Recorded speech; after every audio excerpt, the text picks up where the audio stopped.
12 बजने के स्थान पर आदित्य लिखा हुआ है, जिसका अर्थ यह है कि सूर्य 12 प्रकार के होते हैं। 2. 1 बजे के स्थान पर ईश्वर लिखा हुआ है। इसका अर्थ यह है कि ईश्वर एक ही प्रकार का होता है, एको ब्रह्म द्वितीयो नास्ति। 3.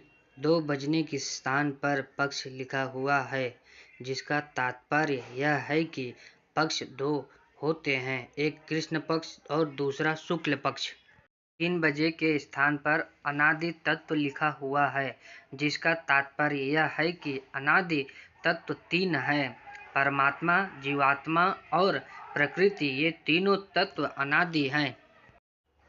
5. 4 बजे के स्थान पर वेद लिखा हुआ है, जिसका तात्पर्य यह है कि वेद 4 प्रकार के होते हैं, ऋग्वेद, यजुर्वेद, सामवेद और अथर्ववेद।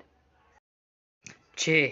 5 बजने के स्थान पर महाभूत लिखा हुआ है, जिसका तात्पर्य है कि महाभूत 5 प्रकार के होते हैं, 5 महाभूत सत्गुण, रजगुण, कर्म, काल, स्वभाव। 7.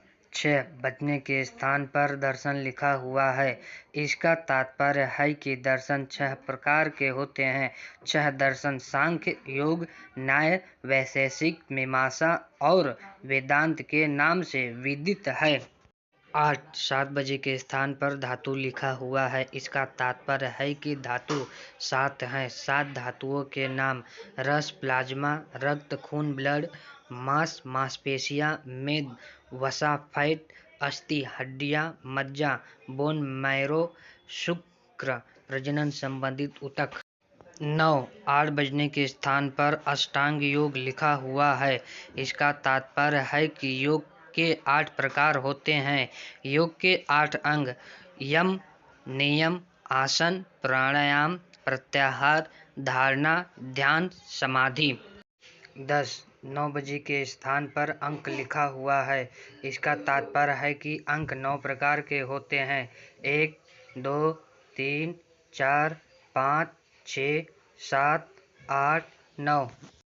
11. 10 बजने के स्थान पर दिशाएं लिखा हुआ है, इसका तात्पर्य है कि दिशाएं 10 होती हैं। 12. 11 बजने के स्थान पर उपनिषद लिखा हुआ है, इसका तात्पर्य है कि उपनिषद 11 प्रकार के होते हैं।